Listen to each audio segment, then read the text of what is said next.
Exercise 1.3 के first question में क्या है बेटा, राइट द फॉलोइंग। जो नीचे दिया गया है उनको आपने राइट करना है डेसिमल फॉर्म में राइट करना है एंड से और बताना है what kind of decimal expansion each has. हर एक के पास कौन से टाइप का डेसिमल एक्सपेंशन है। इसको समझने के लिए आपने पहले डेसिमल एक्सपेंशन का पता होना चाहिए, वो समझेंगे पहले।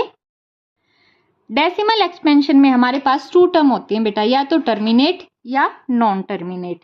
अगर आप न्यूमरेटर को डेनोमिनेटर से डिवाइड करते हैं तो आपके पास अगर रिमाइंडर 0 बच जाता है तो इसका मतलब वो हो गया टर्मिनेट, पूरा डिवाइड हो गया। अगर वो पूरा डिवाइड नहीं होता है यानी रिमाइंडर आपका कुछ न कुछ बच जाता है तो वो होता है नॉन टर्मिनेट। ठीक है, और नॉन टर्मिनेट है तो फिर आगे वो 2 टाइप का होगा, या तो वो रिकरिंग होएगा या नॉन रिकरिंग होएगा। रिकरिंग में अगर आपका ये आंसर है, अगर ये बार बार कुछ डिजिट रिपीट हो रही है, जैसे इसमें है 0.0909 और आगे डॉट लगा रखे, तो इसका मतलब है ये 2 डिजिट ऐसे ही रिपीट होंगे इसमें बार बार। तो हम इसको राइट करेंगे 0.09 के ऊपर हम बार लगा देंगे। इस बार का मतलब जितने डिजिट के ऊपर ये बार होएगा ना उतनी ही डिजिट बार बार रिपीट होंगी।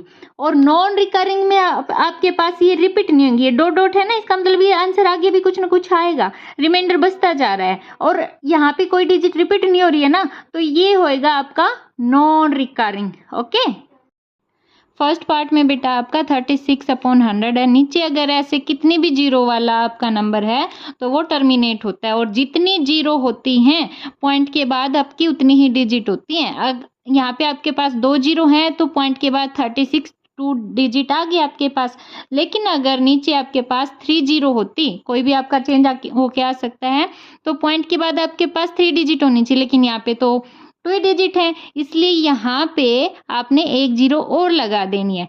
मान लो अगर यहाँ पे फिर 4 जीरो होती तो ये पॉइंट के बाद यहाँ पे आपके पास 1 जीरो और लगा देनी, यानी पॉइंट के बाद आपके पास 4 जीरो है तो 4 डिजिट होनी चाहिए। ओके, सेकंड पार्ट है बेटा आपका 1/11। न्यूमरेटर आपका 1 है तो 1 अंदर आएगा, डेनोमिनेटर 11 है, यानी डेनोमिनेटर आपकी टेबल होती है, ये याद रखना। अब यहाँ पे आप इसको डिवाइड करोगे, 1 तो 11 से छोटा है और आगे आपके पास कोई नंबर ही नहीं है यहाँ पे, इसलिए हमें पॉइंट लगाना पड़ता है। अब पॉइंट लगा के हम यहाँ पे कितनी भी जीरो लगा सकते हैं ऐसे, ठीक है। अब पॉइंट के बाद हमने 1 जीरो को यूज किया तो 10 हो गया, 10 आपका फिर से 11 से छोटा हो गया, इसलिए हमने तीसरी जीरो को एक बार फिर से यूज करना पड़ रहा है। यहाँ पे हमने 1 जीरो लगानी पड़ेगी और फिर गया ये 9 पे, यानी 11 9 जा 99। अब आपका नीचे रिमाइंडर बच गया 1, ठीक है। अब हमने उतार ली 1 जीरो, एक बार में एक ही डिजिट उतार सकते हैं, लेकिन एक डिजिट से हमारा काम नहीं बना, इसलिए हमने 1 जीरो और उतार ली। अब एक बार में एक डिजिट ही उतार सकते हैं, अगर एक से ज्यादा जितनी डिजिट उतारेंगे उतनी जीरो लगा देंगे। हमने एक से ज्यादा एक ही डिजिट उतारी है तो यहाँ पे 1 जीरो और लगा दी, ठीक है। अब फिर से 100 आ गया, ये गया 9 पे, 11 9 जा 99। ओके, नीचे फिर से हमारे पास 1 आ गया, तो ये दोबारा से ये रिपीट होता जा रहा है, तो ये हमारा बार बार यही आंसर रिपीट होएगा। ओके, रिमाइंडर 0 नहीं आया ना बेटा तो ये नॉन टर्मिनेट हो गया, और ये बार बार वही आंसर आ रहा है तो ये हो गया आपका रिकरिंग, रिपीट हो रहा है इसलिए। थर्ड है आपके पास 4 and 1/8, ये आपके पास मिक्स्ड फ्रैक्शन है। पहले आपको मिक्स्ड फ्रैक्शन को इम्प्रॉपर फ्रैक्शन में कन्वर्ट करना है। मिक्स्ड फ्रैक्शन को इम्प्रॉपर फ्रैक्शन में कन्वर्ट करने के लिए हमने इन दोनों की आपस में मल्टीप्लाई करनी पड़ती है और ऊपर न्यूमरेटर को हमने प्लस करना होता है, यानी 8 4 जा 32 और ऊपर वाला हमने कर दिया +1 अपॉन जो आपका डेनोमिनेटर होता है वही रहेगा, यानी 33/8 आपके पास आ गया। यानी 33 को आपने 8 से डिवाइड करना है। 33 को जब हमने 8 से डिवाइड किया तो रिमाइंडर आपके पास 0 आया है, तो ये कौन सा डेसिमल एक्सपेंशन है, टर्मिनेट। फोर्थ है आपका 3/13। 3 को जब आपने 13 से डिवाइड किया तो आपका आंसर आया है ये non terminate and recurring. Non terminate क्यों बेटा, क्योंकि बार बार आपका रिमाइंडर नीचे बचता जा रहा है, इसलिए ये नॉन टर्मिनेट रिमाइंडर 0 नहीं आया इसलिए टर्मिनेट नहीं है। रिकरिंग क्यों है, क्योंकि ये नंबर आपका दोबारा से रिपीट होएगा। अब कैसे पता चला हमें ये रिपीट होएगा, क्योंकि ऊपर हमारा 3 था ना, अब जब रिमाइंडर दोबारा से ऊपर वाला सेम नंबर आ जाता है तो ये वाला ही डिवीजन दोबारा से आपने करना पड़ेगा इसको, ठीक है। फिफ्थ है बेटा आपका 2/11। जब आपने 2 को 11 से डिवाइड किया तो आपका आंसर आया नॉन टर्मिनेट एंड रिकरिंग, यानी नॉन टर्मिनेट बार बार आपका रिमाइंडर बच रहा, रिमाइंडर आपका 0 नहीं आया, इसलिए नॉन टर्मिनेट। रिकरिंग क्यों है? क्योंकि हमारे पास ऊपर 2 था ना, रिमाइंडर जब आपका दोबारा से वही डिजिट आ जाती है तो। नेक्स्ट पार्ट है बेटा आपका 329/400। इसका आंसर है बेटा आपका ये, और ये है टर्मिनेट। क्यों? क्योंकि रिमाइंडर आपका 0 आ गया।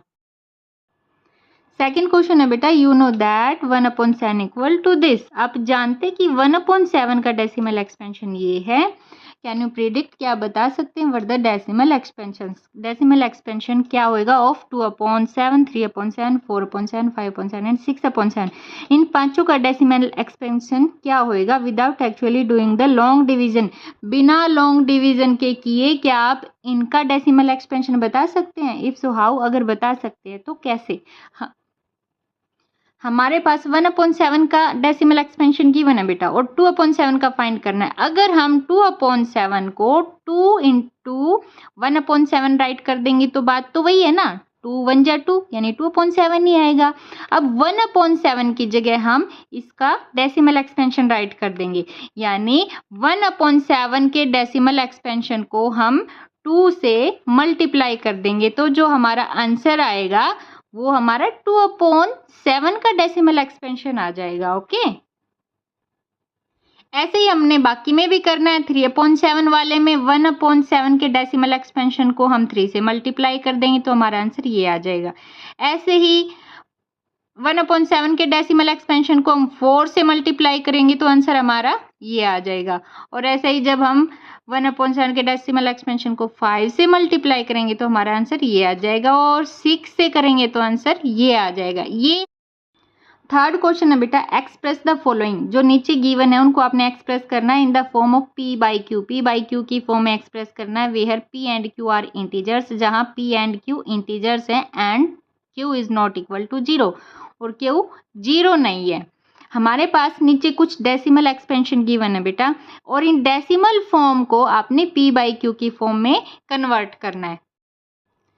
इसके लिए बेटा आपको सिर्फ 3 स्टेप्स को याद रखना है। अगर आपको 3 स्टेप्स याद होगी तो आपको चाहे कोई भी नंबर यहाँ पे चेंज करके दे दे, आप आसानी से उसको कर सकते हो। ठीक है, फर्स्ट स्टेप तो होता है हमारा, इसको हम x के इक्वल लेट कर लेते हैं। ठीक है, 6 के ऊपर बार है, 1 डिजिट के ऊपर बार है ना, तो 1 डिजिट बार बार रिपीट होती रहेगी, हमारा 6 बार बार रिपीट होता रहेगा।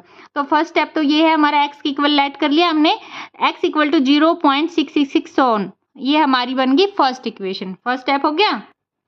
सेकंड स्टेप में हमने बोथ साइड मल्टीप्लाई करना है। अब किस नंबर से हमने मल्टीप्लाई करना है वो देखना है। अगर यहाँ पे 1 डिजिट के ऊपर बार है तो आप 10 से मल्टीप्लाई करोगे, यहाँ पे 2 डिजिट पे बार होता तो आप 100 से मल्टीप्लाई करते, अगर यहाँ पे 3 डिजिट पे बार होता तो आप 1000 से मल्टीप्लाई करते। ठीक है, यहाँ पे 6 एक ही डिजिट पे बार है, एक ही डिजिट बार बार रिपीट हो रही तो हम 10 से मल्टीप्लाई करेंगे।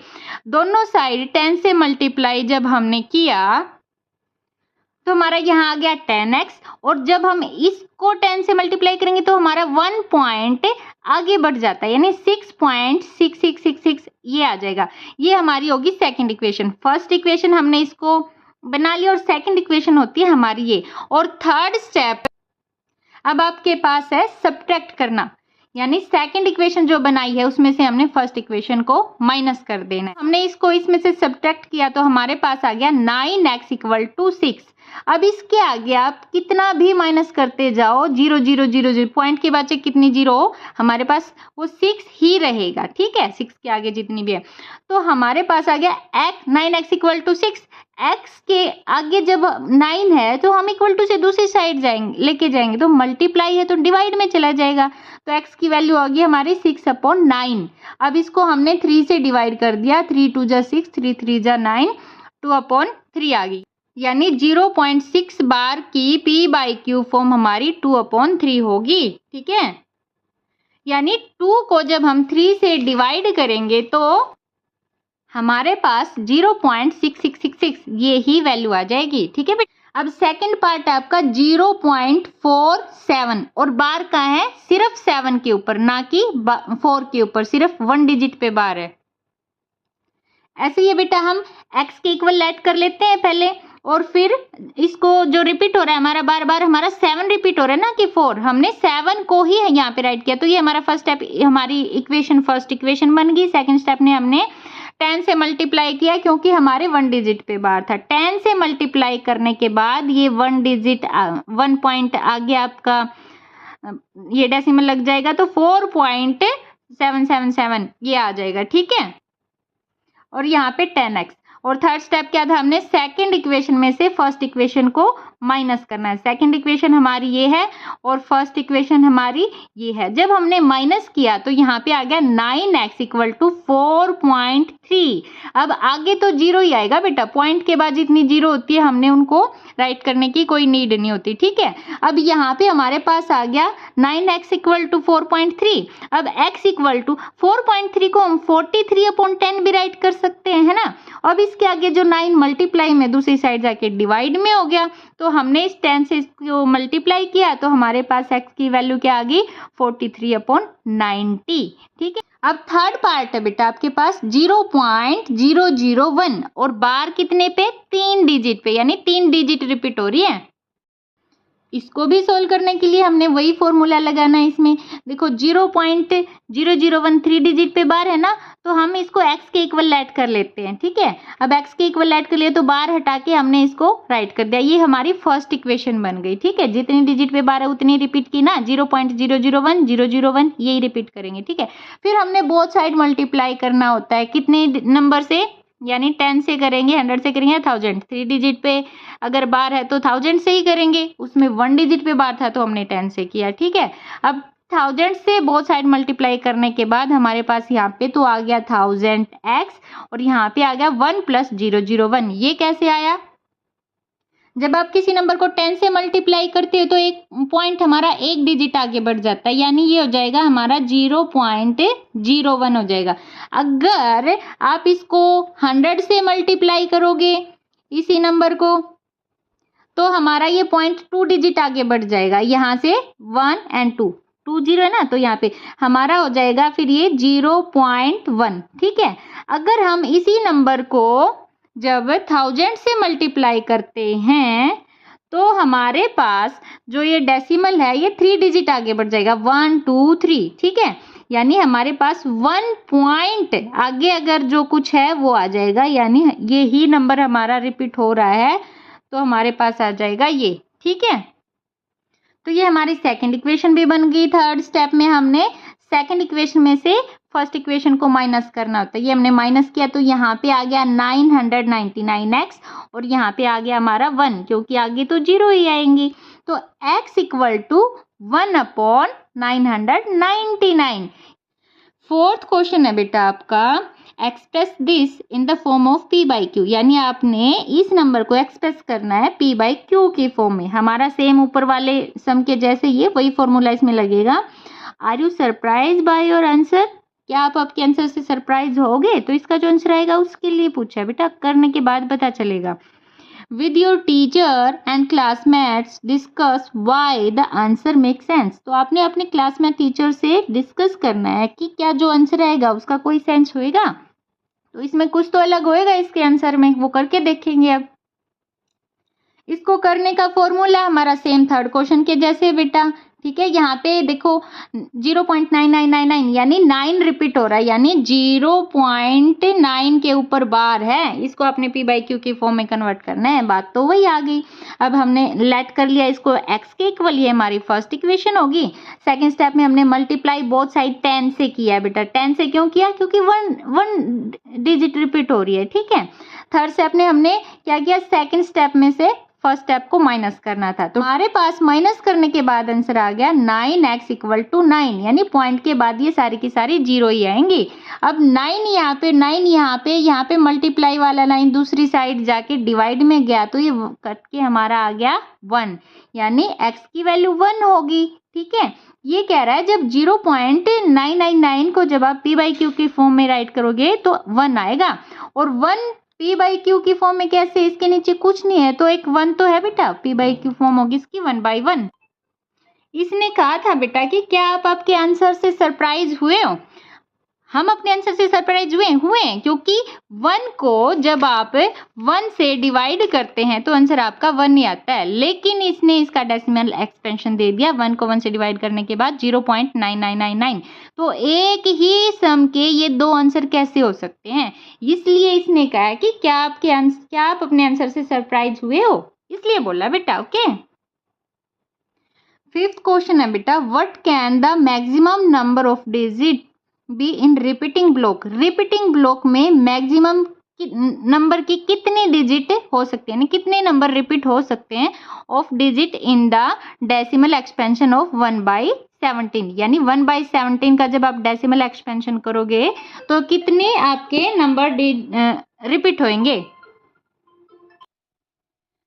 परफॉर्म द डिवीजन करके देखो टू चेक योर आंसर, और अपना आंसर चेक करो।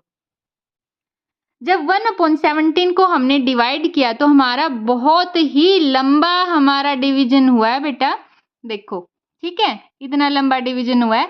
फिर दोबारा से हमारा यहाँ पे 1 था ना, दोबारा से इतना लंबा डिवीजन करने के बाद हमारे पास 1 आया है, तो इतना बड़ा नंबर जाके हमारा रिपीट हुआ है। ठीक है, हमारे आंसर की 16 डिजिट है। ओके,